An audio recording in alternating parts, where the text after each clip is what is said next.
ಎಲ್ಲರಿಗೂ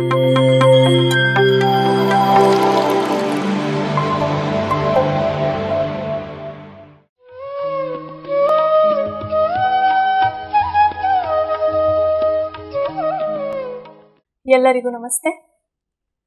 ಮೊದಲನೇದಾಗಿ ನಮ್ಮೆಲ್ಲರ ನೆಚ್ಚಿನ ಗುರುಗಳಾದಂತಹ ಬ್ರಹ್ಮಶ್ರೀ ಪಿತಾಮಹ ಸುಭಾಷ್ ಪತ್ರಿಜಿ ಗುರುಗಳಿಗೆ ಈ ಒಂದು ಅದ್ಭುತ ಅವಕಾಶವನ್ನು ನೀಡಿದ್ದಕ್ಕಾಗಿ ಕೃತಜ್ಞತೆಗಳನ್ನು ತಿಳಿಸುತ್ತಾ, PMC ಕನ್ನಡ ಪ್ರತಿಕ್ಷಣ ಸತ್ಯ ದರ್ಶನವನ್ನು ನೀಡುತ್ತಾ ನಿಮ್ಮ ಮುಂದೆ ಪ್ರಸ್ತುತಪಡಿಸ್ತಾ ಪ್ರತಿಯೊಬ್ಬರಲ್ಲೂ ಆಧ್ಯಾತ್ಮಿಕತೆಯ ಅರಿವನ್ನು, ಲಾಭಗಳನ್ನು ತಿಳಿಸಲು ನಿಮ್ಮ ಮುಂದೆ ಒಂದು ಚಿಕ್ಕ ಪ್ರಯತ್ನವನ್ನು ಮಾಡ್ತಾ ಇದೆ ಮಾಸ್ಟರ್ಸ್. ಹಾಗೆ PMC ಕನ್ನಡ ವಾಹಿನಿಯಲ್ಲಿ ಈ ಒಂದು ಆಧ್ಯಾತ್ಮಿಕತೆಯ ಅರಿವನ್ನು ಮೂಡಿಸಲು ಯಾರೆಲ್ಲ ಪ್ರೋತ್ಸಾಹಿಸ್ತಾ ಇದ್ದೀರೋ ಎಲ್ಲ ಪಿರಮಿಡ್ ಮಾಸ್ಟರ್ಗಳಿಗೆ ಹೃತ್ಪೂರ್ವಕ ಧನ್ಯವಾದಗಳನ್ನು ತಿಳಿಸುತ್ತಾ, ಇವತ್ತು ನಮ್ಮ PMC ವಾಹಿನಿಯಲ್ಲಿ ಅವರ ಒಂದು ಆಧ್ಯಾತ್ಮಿಕತೆಯ ಪ್ರಯಾಣವನ್ನು, ಲಾಭಗಳು ಏನೇನನ್ನು ಪಡ್ಕೊಂಡಿದ್ದಾರೆ ಅನ್ನೋದ್ರ ಬಗ್ಗೆ, ಹಾಗೆಯೇ ಅವರ ಒಂದು ಅನುಭವಗಳನ್ನು ನಮ್ಮ ಮುಂದೆ ಹಂಚ್ಕೊಳ್ಳೋಕ್ಕೆ ಬಂದಿದ್ದಾರೆ ಪಿರಮಿಡ್ ಮಾಸ್ಟರ್ ಆದಂತಹ ಶ್ರೀಮತಿ ಪದ್ಮಾ ಮೇಡಮ್ ಅವರು. ಸೊ ಅವರನ್ನು ಮೊದಲು ನಮ್ಮ ಕಾರ್ಯಕ್ರಮಕ್ಕೆ ಸ್ವಾಗತಿಸೋಣ. ಮೇಡಮ್, ಆತ್ಮೀಯವಾದ ಸ್ವಾಗತ ನಿಮಗೆ ಕಾರ್ಯಕ್ರಮಕ್ಕೆ. ನಮಸ್ತೆ ಮೇಡಮ್. ನೀವು ಧ್ಯಾನಕ್ಕೆ ಬಂದು 10 ವರ್ಷ ಆಯಿತು ಅಂತ ಅಂದರೆ, ನೀವು ಸತತವಾಗಿ ಅಭ್ಯಾಸ ಮಾಡ್ತಾ ಬಂದ್ರಾ, ಇಲ್ಲ ಮಧ್ಯದಲ್ಲಿ ಏನಾದರೂ ಡ್ರಾಪ್ ಆಯ್ತಾ? ಯಾವ ರೀತಿ ಅದು ಮುಂದುವರಿಯಿತು ನಿಮ್ಮ ಜೀವನ? ಏನಂದರೆ, ನಾವು ಈ ಪ್ರಪಂಚಕ್ಕೆ ಬಂದಿದ್ದೀವಲ್ಲ, ನಮಗೆ ಗೊತ್ತಿಲ್ಲ ಯಾಕೆ ಬಂದಿದ್ದೀವಿ ಅಂತ. ನಾವು ಏನೇನೋ ಮಾಡ್ತಿರ್ತೀವಿ, ಅದನ್ನು ನಾವು ತಿಳ್ಕೊಬೇಕಲ್ವರ. ಏನಕ್ಕೆ ಬಂದಿದ್ದೀವಿ, ಇಲ್ಲೇನಕ್ಕಿದ್ದೀವಿ, ನಾವೇನು ಮಾಡ್ತೀವಿ, ನಾವೆಲ್ಲಿ ಹೋಗ್ತೀವಿ, ನಾವು ಯಾಕೆ ಕೊಟ್ಟು ಬಂದಿದ್ದೀವಿ ಅನ್ನೋದು ನಮಗೆ ಗೊತ್ತಾಗಬೇಕಲ್ಲ ಮೇಡಮ್. ಅದಕ್ಕೋಸ್ಕರ ಇದನ್ನೆಲ್ಲ ನಾವು ತಿಳಿಬೇಕು, ಆಧ್ಯಾತ್ಮಿಕತೆ ಅನ್ನೋದನ್ನು. ಓಕೆ, ಈಗ ನೀವು ಧ್ಯಾನಕ್ಕೆ ನಾನು 10 ವರ್ಷ ಆಯಿತು ಧ್ಯಾನಕ್ಕೆ ಬಂದು ಅಂತ ಹೇಳಿದ್ರಿ. ಧ್ಯಾನಕ್ಕೆ ಯಾಕೆ ಬಂದ್ರಿ? ಸೊ ಧ್ಯಾನ ನಿಮ್ಗೆ ಅವಶ್ಯಕತೆ ಇತ್ತಾ? ಹಾಗಾದರೆ ಯಾವ ಕಾರಣದಿಂದ ನೀವು ಆ ಧ್ಯಾನ ಬೇಕು ಅಂತ ಬಯಸ್ತಾ ಇದ್ರಿ? ನಾನು ಚಿಕ್ಕ ಹುಡುಗಿಯಿಂದನೂ ದೈವಭಕ್ತಿ ತುಂಬ ಮೇಡಮ್. ನನಗೆ ಎಲ್ಲಿ ದೇವಸ್ಥಾನಕ್ಕೆ ಹೋದರೂ ಅದು ಒಂದು ಕಲ್ಲಿದ್ದರೂ ಕೈ ಮುಗಿಬೇಕು ಅನಿಸೋ ಅಂಥ ಪರಿಸ್ಥಿತಿಲಿದ್ದಿದ್ದು ನಾನು. ಹಾಗಾಗಿ ನಾನು ಎಲ್ಲಿ ನಾವು ಹಳ್ಳೀಲಿದ್ದಿದ್ದು ತಾಯಿ ಮನೆ, ಎಲ್ಲಿ ದೇವಸ್ಥಾನ ಅಮ್ಮ ಹೋಗೋರು, ನಮ್ಮ ತಾಯಿ ದೇವಸ್ಥಾನಗಳು, ಅಲ್ಲಿ ಶನಿದೇವ್ರ ದೇವಸ್ಥಾನ ಇತ್ತು ನಮ್ಮೂರಲ್ಲಿ, ಅಲ್ಲಿ ಎಳಬತ್ತಿ ಹಚ್ಚೋದು, ಸುಮ್ಮನೆ ಎಲ್ಲಿ ಅವ್ರ ಮನೇಲಿ ದೀಪ ಹಚ್ಚೋದು, ಭಕ್ತಿಯಿಂದ ದೇವ್ರ ಕೈ ಮುಗಿಯೋದು, ಇದನ್ನೆಲ್ಲ ನೋಡಿ ನನಗೆ ನಾವು ಹಾಗೆ ಇರಬೇಕು ಅಂತ ಅನ್ನಿಸ್ತು. ನಮ್ಮ ತಂದೆ ತಾಯಿ ಇನ್ನೂ ಇವಾಗ 90 ವರ್ಷ ನಮ್ಮ ತಂದೆಗೆ, ನಮ್ಮ ತಾಯಿ 85 ಆಗಿದೆ. ಈಗಲೂ ಅನ್ಯೋನ್ಯತೆ ದಂಪತಿಗಳು, ಆದರ್ಶ ದಂಪತಿಗಳು ಮೇಡಮ್. ಆ ಥರ ತಂದೆ ತಾಯಿ ಇಬ್ಬರೂ ನಮಗೆ ಚಿಕ್ಕ ಮಕ್ಕಳಿಂದ ಹೇಳ್ಕೊಟ್ಟಿದ್ದಷ್ಟೇ, ಅಹಿಂಸೆ, ತಪ್ಪು ಮಾಡಬಾರ್ದು, ಕೆಟ್ಟದ್ದು ಯಾರಿಗೂ ಬಯಸಬಾರ್ದು, ಈ ಥರ ನಮಗೆ ಬೆಳೆಸಿದ್ರಿಂದ ನಮ್ಗೆ ಅದೇ ಅಭ್ಯಾಸ ಆಗಿ ಭಯ ಭಕ್ತಿ ಅನ್ನೋದು ಬಂತು. ಆಮೇಲೆ ನಾವು ಇಲ್ಲಿ ಯಾಕೆ ನಾವು ಬಂದಿದ್ದೀವಿ ಭೂಮಿ ಮೇಲೆ, ಇದೇ ಮನೇಲಿ ಯಾಕೆ ಹುಟ್ಟಿದ್ದೀವಿ, ಆ ಥರ ನನಗೆ ಚಿಕ್ಕಂದಿನಿಂದ ಪ್ರಶ್ನೆಗಳು ಮೇಡಮ್.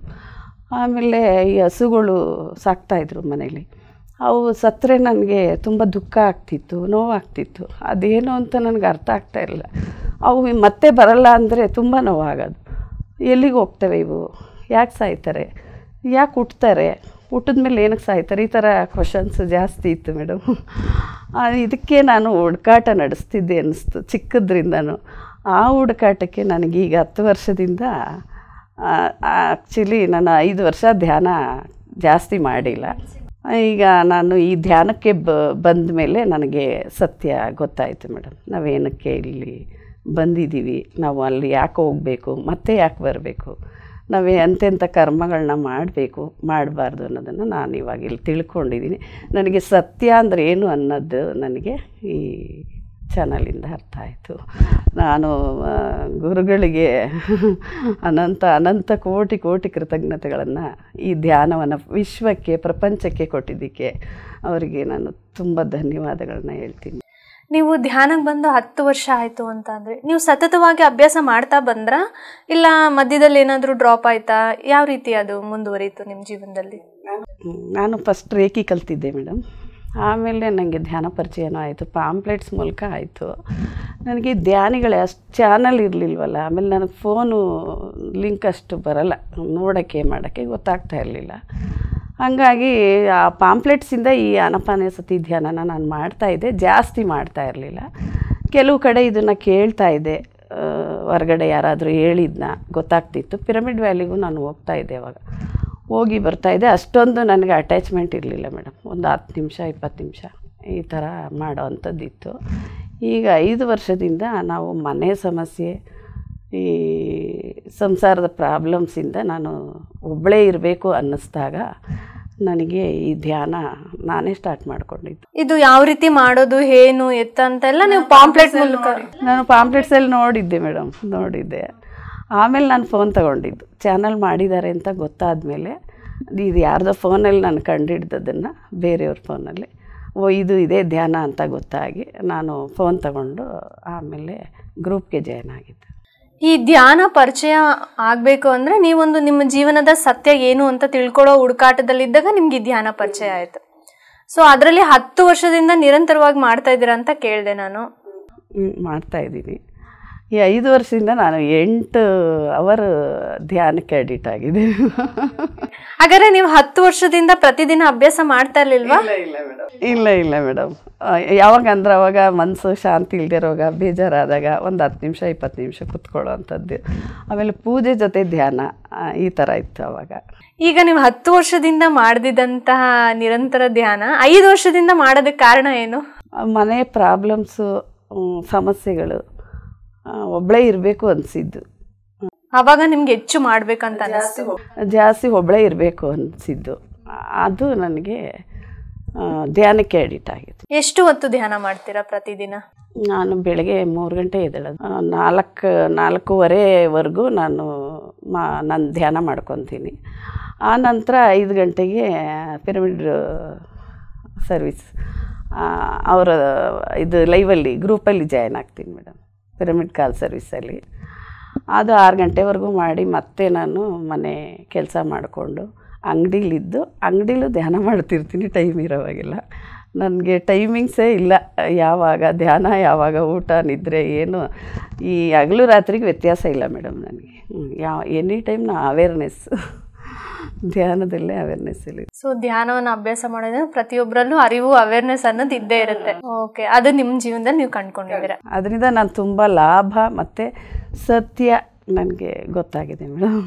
ನೀವು ಹುಟ್ಟಿದಾಗಿಂದನೂ ಸಸ್ಯಾಹಾರಿಗಳೇನಾ, ಇಲ್ಲಾಂದರೆ ಧ್ಯಾನಕ್ಕೆ ಬಂದು ಸಸ್ಯಾಹಾರಿ ಆದ್ರ? ರೇಖಿ ಕಲಿತು ನಾನು ಆವಾಗ ನಾನು 10 ವರ್ಷದ ಹಿಂದೆ ಈ ಸಸ್ಯಾಹಾರಿ ಆಗಿದ್ದು. ನೀವು ಬೈ ಬರ್ತೇನು ಸಸ್ಯಾಹಾರಿಗಳಲ್ಲ ಹಾಗಾದರೆ. ಯಾಕೆ ನೀವು ಸಸ್ಯಾಹಾರಿ ಆಗಬೇಕು ಅಂತ ಅನ್ನಿಸ್ತು ನಿಮಗೆ? ಹಿಂಸೆ, ನಾವು ಹಿಂಸೆ ಕೊಟ್ಟು ಆ ಪ್ರಾಣಿಗಳನ್ನ ನಮ್ಮ ಥರದ್ದೇ ರಕ್ತ ಅದರಲ್ಲೂ ಇರುತ್ತೆ, ನಮಗೂ ನೋವಾಗುತ್ತಲ್ವ, ಅದಕ್ಕೆ ನಾನು ತಿನ್ನಬಾರ್ದು ಅಂತ ನಿರ್ಧಾರ ಮಾಡಿದ್ದೆ. ಅದು ಒಂದು ಜೀವ, ಆತ್ಮ ಇದೆ ಅದರಲ್ಲಿ ಅನ್ನಿಸ್ತು. ಒಂದು ಗಿಡಕ್ಕೂ ಕೂಡ ನೋಯಿಸೋಕ್ಕೆ ನನಗೆ ಇಷ್ಟ ಇರಲಿಲ್ಲ. ಧ್ಯಾನಕ್ಕೆ ಬಂದ ಮೇಲೆ ನಿಮಗೆ ಏನೆಲ್ಲ ಲಾಭಗಳಾಗಿದೆ? ಮುಂಚೆ ಜೀವನಕ್ಕೂ ಈಗ ಜೀವನಕ್ಕೂ ವ್ಯತ್ಯಾಸ ಅನ್ನೋದು ಇರುತ್ತೆ ಅಲ್ವಾ? ಸೊ ಆ ಥರ ಏನು ವ್ಯತ್ಯಾಸನ ಕಂಡುಕೊಂಡಿದ್ದೀರಾ? ನನಗೆ ಹಾರ್ಟ್ ಆಪ್ರೇಷನ್ ಆಗಿತ್ತು, ಆರೋಗ್ಯ ಚೆನ್ನಾಗಿರಲಿಲ್ಲ ಅಷ್ಟೊಂದು. ನನಗೆ ಡಾಕ್ಟ್ರು 3 ಮಾತ್ರೆ ಕೊಟ್ಟಿದ್ದರು ಮೇಡಮ್, ಬೆಳಗ್ಗೆ ಮಧ್ಯಾಹ್ನ ಸಾಯಂಕಾಲ, ಲೈಫ್ ಲಾಂಗ್ ತೊಗೊಳ್ಳೇಬೇಕು ಅಂತ ಹೇಳಿದರು. ಅದು ತಗೊಳ್ಳದೇ ಇದ್ದರೆ ನನಗೆ ಮರೆತು ಏನಾದರೂ ಮಾತ್ರೆ ನಾನು ತರದೇ ಇದ್ದರೆ ನನಗೆ ನೈಟ್ ನಿದ್ದೆ ಬರ್ತಾ ಇರಲಿಲ್ಲ, ಜೋರಾಗಿ ಹೊಡ್ಕೊಳ್ಳೋದು ಹಾರ್ಟು. ನಮ್ಮ ಯಜಮಾನರು 12 ಗಂಟೆ ಆಗಲಿ ಮೆಜೆಸ್ಟಿಕ್ಕಲ್ಲಿ ಹುಡುಕಿ ನನಗೆ ಮಾತ್ರೆ ತಂದು ಕೊಡ್ತಾಯಿದ್ರು. ಅಷ್ಟು ನನಗೆ ತೊಂದರೆ ಇತ್ತು ಹಾರ್ಟ್ದು. ಇಲ್ಲಾಂದರೆ ನಾನು ಅಡ್ಮಿಟ್ ಮಾಡಬೇಕಿತ್ತು, ಆ ಪರಿಸ್ಥಿತಿಗೆ ನಾನು ಬರ್ತಾಯಿದ್ದೆ. ಮಂಡಿ ನೋವು, ಕಾಲು ನೋವು ಬರ್ತಾಯಿತ್ತು, ತಲೆ ಸುತ್ತಿತ್ತು ನನಗೆ, 2 ಕಣ್ಣುಗಳು ಮಂಜಾಗ್ತಾಯಿತ್ತು, ನಂದು ಆಯಾಸ ಆಗ್ತಿತ್ತು, ಜಾಸ್ತಿ ಕೆಲಸ ಮಾಡೋದು ತುಂಬ ಆಯಾಸ ಆಗೋದು. ಕೆಲಸ ಮಾಡಿ ಸಾಕಾದರೆ ನನ್ನ ಮಕ್ಕಳ ಕಡೆಯೂ ಗಮನ ಬರ್ತಾ ಇರಲಿಲ್ಲ. ಹಾರ್ಟ್ ಪ್ರಾಬ್ಲಮ್ ಇದ್ದಿದ್ದರಿಂದ ನನಗೆ ಓಪನ್ ಹಾರ್ಟ್ ಸರ್ಜರಿ ಆಗಿತ್ತು.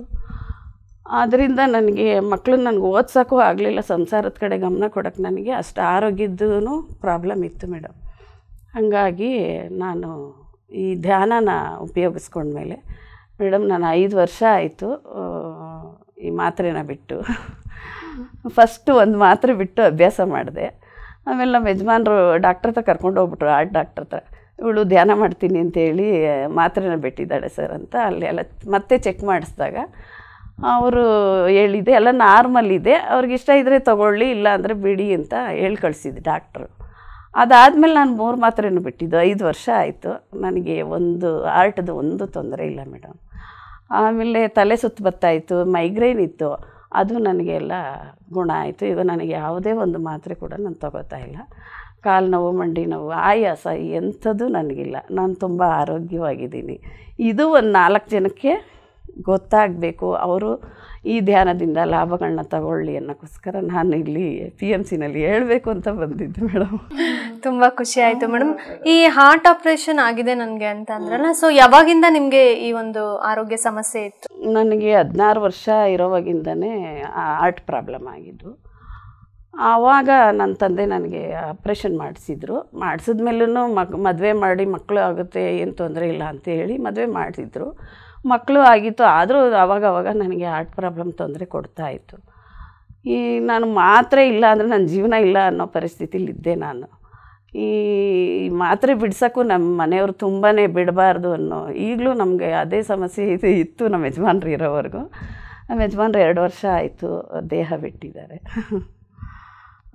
ಈ ನನಗೆ ಆರೋಗ್ಯ ಸಮಸ್ಯೆ ಏನಿಲ್ಲ. ಅವರು ದೇಹ ಬಿಟ್ಟ ಮೇಲೂ ನನಗೆ ಅದನ್ನು ಈಸಿಯಾಗಿ ತಗೊಂಡೆ. ನನಗೆ ದುಃಖ ಅನ್ನಿಸ್ಲಿಲ್ಲ ಮೇಡಮ್. ತಡ್ಕೊಳ್ಳೋ ಶಕ್ತಿ ಈ ಧ್ಯಾನದಿಂದ ಬಂತು ನನಗೆ. ನೀವು ಹೇಳ್ತಿದ್ರಿ ನಾವು ಸಣ್ಣ ವಯಸ್ಸಿಂದ ಭಕ್ತಿ ಮಾರ್ಗದಿಂದ ಬಂದಿದ್ದು ಅಂತ. ಸೊ ಆ ಭಕ್ತಿ ಮಾರ್ಗದಿಂದ ಈ ಮುಕ್ತಿ ಮಾರ್ಗಕ್ಕೆ ಬಂದಾಗ ನಿಮ್ಗೆ ಏನು ಅನ್ನಿಸ್ತು? ಇಲ್ಲ ಭಕ್ತಿನೇ ಸರಿ ಅನ್ನಿಸ್ತಾ? ಇಲ್ಲ ಯಾವ ರೀತಿ ನೀವು ಅದನ್ನು ತಗೊಂಡ್ರಿ, ಅದನ್ನು ಅಕ್ಸೆಪ್ಟ್ ಮಾಡಿದ್ರಿ? ಈಗ ನಾನು ಬೇಕಾದಷ್ಟು ಪೂಜೆ, ಹೋಮಗಳು, ಪ್ರತಿಯೊಂದು ದೇವಸ್ಥಾನದಲ್ಲೂ ಹೋಗಿ ಹೋಮ ಮಾಡಿಸಿದ್ದೀವಿ, ಮನೇಲಿ ಹೋಮ ಮಾಡಿಸಿದ್ದೀವಿ. ಪ್ರತಿ ಪೂಜೆ, ಎಲ್ಲಿ ದೇವಸ್ಥಾನದಲ್ಲಿ ಏನು ನಡೆಯುತ್ತೆ ಎಲ್ಲ ಕಡೆ ಹೋಗಬೇಕು, ಉಪವಾಸ ಇರಬೇಕು, ಇಷ್ಟೆಲ್ಲ ತುಂಬಾ ಅಡಿಕ್ಟ್ ಆಗಿದೆ ಮೇಡಮ್ ಪೂಜೆಗೆ ನಾನು. ಈಗ ನನಗೆ ಅದರಿಂದ ಏನು ಯೂಸ್ ಆಗಿರಲಿಲ್ಲ. ನನಗೆ ಇದರಲ್ಲಿ ನನಗೆ ತುಂಬ ಸತ್ಯ, ನನಗೇನು ಬೇಕಿತ್ತು ಅದೆಲ್ಲ ಈ ಧ್ಯಾನದಲ್ಲಿ ಸಿಕ್ತು ಅಂತ ನನಗನ್ನಿಸ್ತು. ಮನೆಯಲ್ಲೇ ಎಲ್ಲರ ಸಪೋರ್ಟ್ ಇದೆಯಾ ನಿಮಗೆ?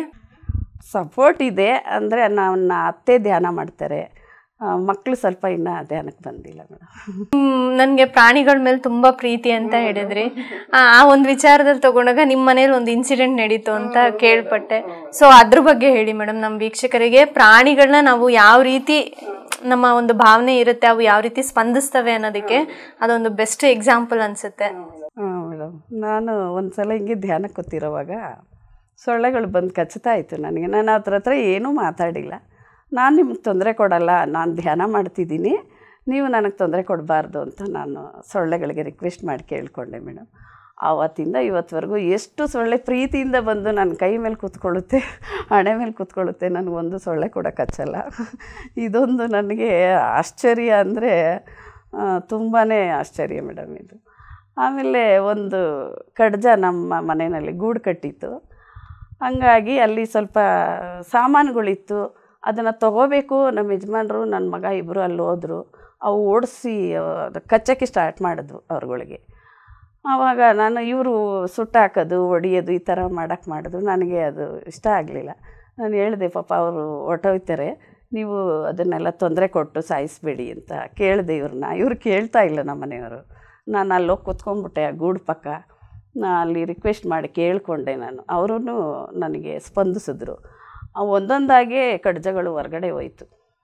ಹಂಗಾಗಿ ಅಲ್ಲಿ 1-2 ಕಡ್ಜ ಅಲ್ಲಿ ಉಳ್ಕೊಂಡಿತ್ತು ಅನ್ನಿಸ್ತು. ನಾವು ಅಲ್ಲೂ ಅಷ್ಟೇ ಕಡ್ಜಗಳು ಕೂಡ ನನ್ನ ಕೈ ಮೇಲೆಲ್ಲ ಕೂತ್ಕೊಂಡಿತ್ತು ಬಂದು. ನನಗೇನು ಕಚ್ಚಿಲ್ಲ, ಮನೆಯವ್ರಿಗೆ ಕಚ್ಚಿದ್ದು ಆಗಿತ್ತು. ಅದಾದಮೇಲೆ ಆ ಕಡ್ಜ ನಮ್ಮ ಜೊತೆಯಲ್ಲೇ ನಾವು ಖಾಲಿ ಮಾಡಿದಾಗ, ನಾವು ಇನ್ನೊಂದು ಮನೆಗೆ ಹೋದಾಗ ಬಂದಿರ್ಬೋದು ಅನ್ನಿಸ್ತು ನನಗೆ. ಆ ಹೊರಡೋವಾಗ ಅನ್ನಿಸ್ತು ಅದು ನನ್ನ ಜೊತೇಲಿತ್ತು ಅಂತ. ಬಂದಾದಮೇಲೆ ಒಂದಷ್ಟು ದಿವಸ ನಂಗೆ ಗೊತ್ತಾಗಿಲ್ಲ ಅದು ನನ್ನ ಜೊತೆಲೇ ಇದೆ ಅಂತ. ಒಂದು ದಿವಸ ನನಗೆ ಬಂದು ತಲೆ ಮೇಲೆ ಹಾರಾಡೋದು, ಕೈ ಮೇಲೆ ಕೂತ್ಕೊಳ್ಳೋದು, ಈ ಥರ ಎಲ್ಲ ಮಾಡ್ತು. ನನ್ನ ಮಗಳು, ಅಮ್ಮ ಕಚ್ಚುತ್ತಮ್ಮ, ನನ್ನ ಹತ್ರ ಸೇರಿಸ್ಬೇಡ ಅಂತ ಹೇಳಿದ್ಲು. ಇಲ್ಲಮ್ಮ ಅದೇನು ಮಾಡಲ್ಲ, ಸುಮ್ಮನೆ ಇರು ಅಂದ್ಬಿಟ್ಟು ನಾನು ಅಷ್ಟು ಇದು ಮಾಡಲಿಲ್ಲ. ಅದು ಮತ್ತೆ ಮತ್ತೆ ಬಂದು ನನ್ನ ಹತ್ರ ಏನೋ ಮಾತಾಡ್ದಂಗೆ ಅನ್ನಿಸ್ತು.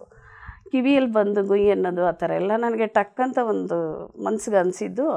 ನಾನು ಮನೆ ಕಟ್ಕೋಬೇಕು ನಿನ್ನ ಮನೇಲಿ ಅನ್ನೋ ಥರ ಅದು ಹೇಳ್ದಂಗಿತ್ತು ನನಗೆ. ಇದೇನು ಹಿಂಗೆ ಅನ್ನಿಸ್ತಲ್ಲ ಏನು ಅಂತ ನನಗೆ ಅರ್ಥ ಆಗಲಿಲ್ಲ. ನಾನು ತಕ್ಷಣ ಹೇಳಿದೆ ಅದಕ್ಕೆ, ಆಯಿತು ನಿನ್ನ ಮನೆ ಕಟ್ಕೋ ಅಂತ.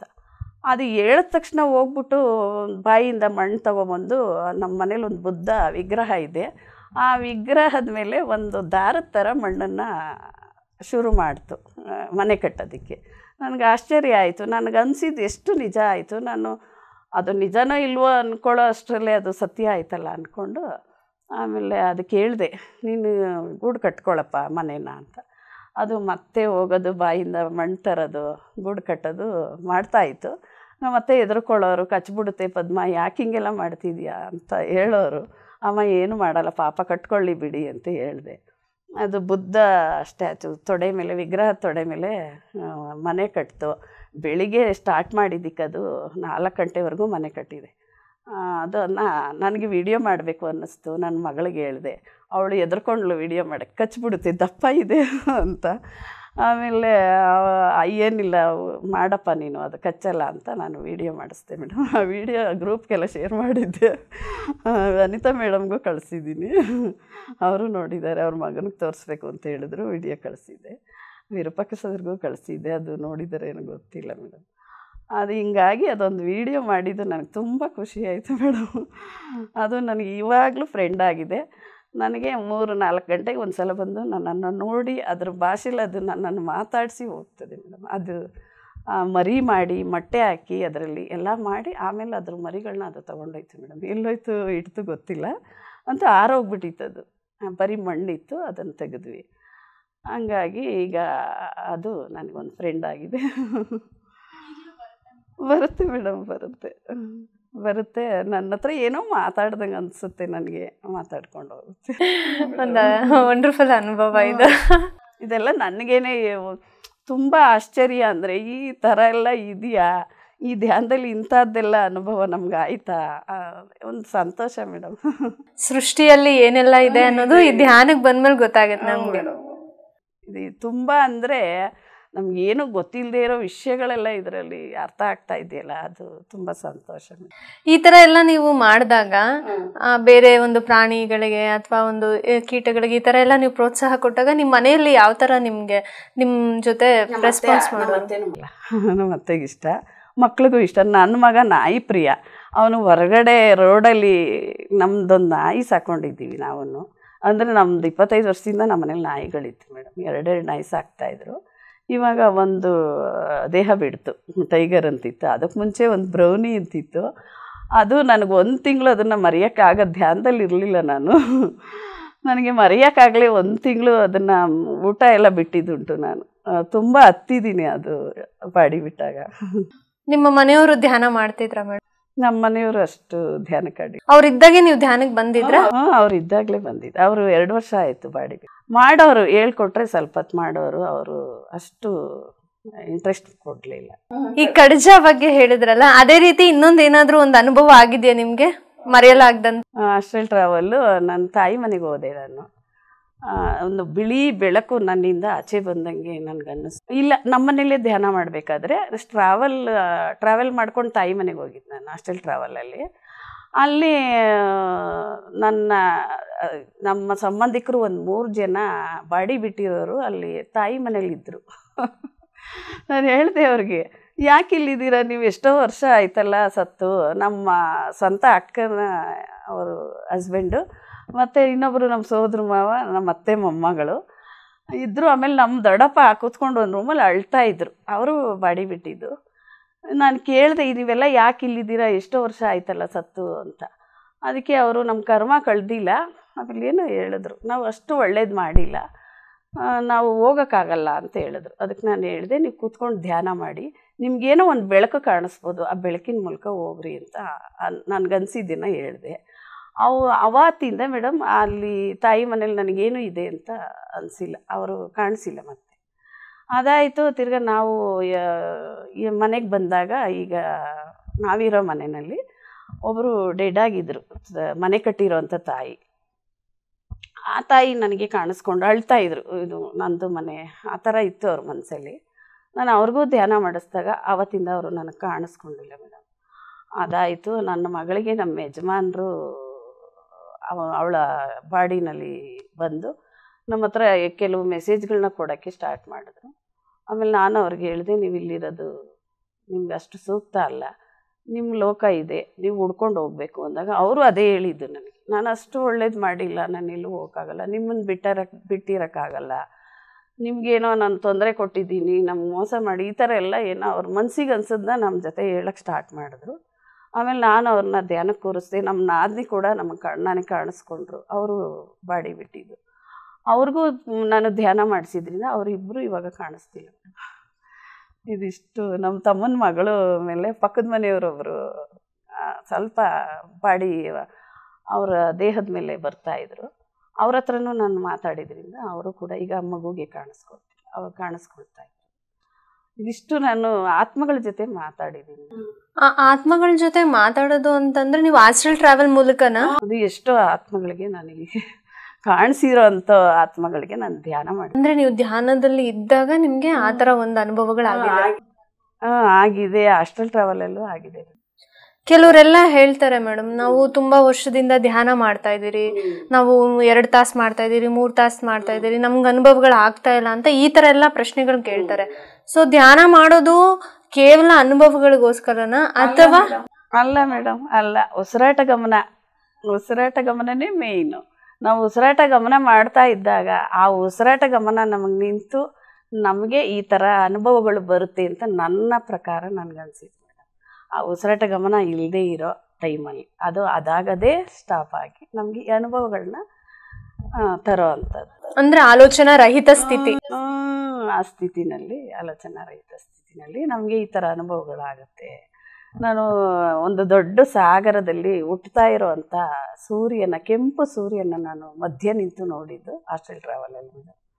ಅದೊಂದು ದೊಡ್ಡ ಅನುಭವ. ಆಮೇಲೆ ಕೈಲಾಸಕ್ಕೆ ಹೋಗಿ ನಾನು ಗಣಪತಿ ಮತ್ತು ಈಶ್ವರ, ಪಾರ್ವತಿ ಮಾತೆನ ನೋಡಿದ್ದು. ಅವರು ಒಂದು ಚಿಕ್ಕದಾದ ರೂಪದಲ್ಲಿ ನನಗೆ ಕಾಣಿಸಿದ್ದು. ನಮ್ಮ ಥರ ಏನು ಅವರು ಮಾಮೂಲಿ ಮನುಷ್ಯ ಥರ ಅನಿಸಿಲ್ಲ ನನಗೆ. ಒಂದು ಚಿಕ್ಕದಾದ ರೂಪದಲ್ಲಿ ಲಕ್ಷಣವಾಗಿ ನೋಡಿದ್ದು ನಾನು ಆ 3 ದೇವತೆಗಳನ್ನ ಕೈಲಾಸದಲ್ಲಿ. ಇದೆಲ್ಲನೂ ನಾವು ಅಂದ್ರೆ ಎಲ್ಲರಿಗೂ ಈ ತರ ಅನುಭವಗಳಾಗ್ಲೇಬೇಕನ್ನೋದು ಏನು ಇಲ್ಲ.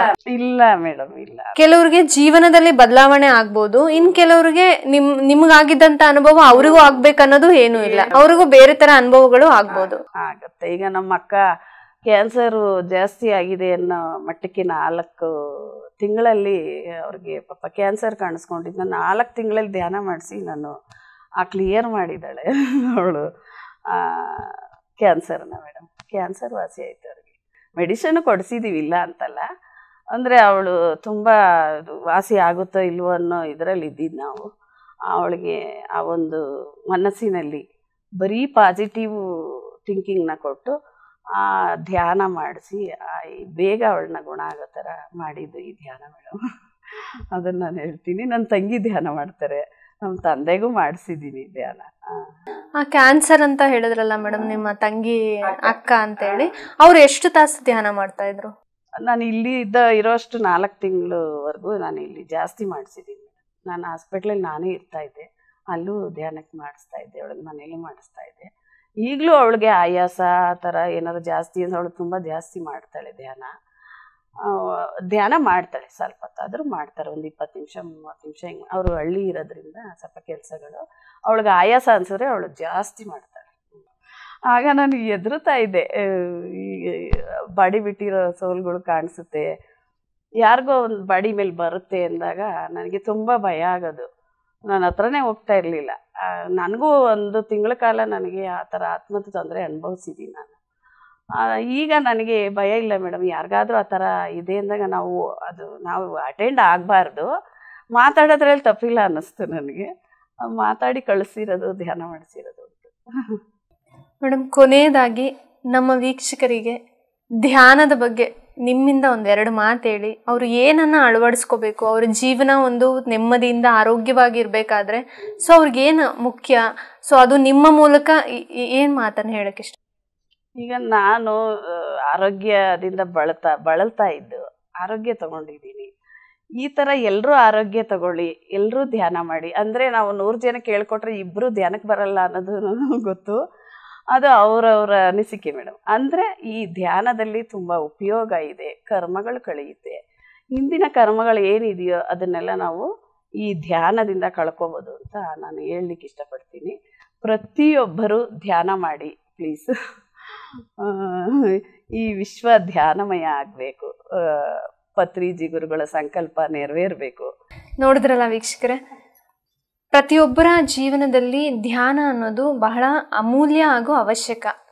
ಸೊ ಅವರ ಒಂದು ಜೀವನ ಧ್ಯಾನ ಜೀವನ ಆಗಬೇಕು ಅನ್ನೋದೇ ನಮ್ಮ PMC ಕನ್ನಡ ವಾಹಿನಿಯ ಮುಖ್ಯ ಅಭಿಲಾಷೆ ಕೂಡ. ಪತ್ರಿಜಿಯವರ ಸಂಕಲ್ಪದಂತೆ ಧ್ಯಾನ ಜಗತ್, ಪಿರಮಿಡ್ ಜಗತ್, ಹಾಗೆಯೇ ಸಸ್ಯಾಹಾರ ಜಗತ್, ಪ್ರತಿಯೊಬ್ಬರು ಅಹಿಂಸೆಯನ್ನು ಮೊದಲು ಬಿಡಬೇಕು ಅಂತ ಹೇಳ್ತಾರೆ ಪತ್ರಿಜಿಯವರು. ಆ ಒಂದು ನಿಟ್ಟಿನಲ್ಲಿ ಪದ್ಮಾ ಮೇಡಮ್ ಅವರು ಕೂಡ ಆ ಒಂದು ಪ್ರಾಣಿಗಳ ಜೊತೆ ಯಾವ ರೀತಿ ಇದ್ದರು, ಆ ಮಾತು ಯಾವ ರೀತಿ ಅವರಿಗೆ ಮನಸ್ಸಲ್ಲಿ ನಾಟ್ತು ಅನ್ನೋದನ್ನ ನಾವು ಕೇಳಿದ್ರಿ. ಸೊ ಇದೇ ರೀತಿಯಾಗಿ ಪ್ರತಿಯೊಬ್ಬರು ಧ್ಯಾನ ಮಾಡೋಣ, ನಮ್ಮ ಜೀವನವನ್ನು ಧ್ಯಾನ ಜೀವನವನ್ನಾಗಿ ಸಾಗಿಸೋಣ ಅಂತ ಹೇಳ್ತಾ PMC ಕನ್ನಡ ತಂಡ ಪರವಾಗಿ ನಿಮಗೆ ಆತ್ಮೀಯವಾದ ಕೃತಜ್ಞತೆಗಳನ್ನು ತಿಳಿಸ್ತಾ ಇದ್ದೀರಿ. ನಿಮ್ಮ ಒಂದು ಅನುಭವ ಎಷ್ಟೋ ಜನಕ್ಕೆ ಸ್ಫೂರ್ತಿ ಆಗತ್ತೆ. ತುಂಬ ಮತ್ತೊಮ್ಮೆ ನಿಮಗೆ ತುಂಬ ಧನ್ಯವಾದಗಳು ಮೇಡಮ್. Thank you masters. ಕೇಳಿದ್ರಲ್ಲ ಪದ್ಮಾ ಮೇಡಮ್ ಅವರ ಮಾತನ್ನು. ಇದೇ ರೀತಿಯಾಗಿ ಹಲವಾರು ಪಿರಮಿಡ್ ಮಾಸ್ಟರ್ಗಳ ಅನುಭವಗಳನ್ನು ನಮ್ಮ PMC ಕನ್ನಡ ವಾಹಿನಿಯಲ್ಲಿ ವೀಕ್ಷಿಸ್ಬೋದು. ನಿರಂತರವಾಗಿ ವೀಕ್ಷಿಸ್ತಾ ಇರಿ. ಇದು ನಿಮ್ಮ ನೆಚ್ಚಿನ PMC ಕನ್ನಡ ವಾಹಿನಿ, ಪ್ರತಿಕ್ಷಣ ಸತ್ಯದರ್ಶನ. PMC ಕನ್ನಡ ಚಾನೆಲ್ ಅನ್ನು ಲೈಕ್ ಮಾಡಿ, ಶೇರ್ ಮಾಡಿ, ಸಬ್ಸ್ಕ್ರೈಬ್ ಮಾಡಿ ಮತ್ತು ಮಾಡಿಸಿ. ಎಲ್ಲರಿಗೂ ಧನ್ಯವಾದಗಳು.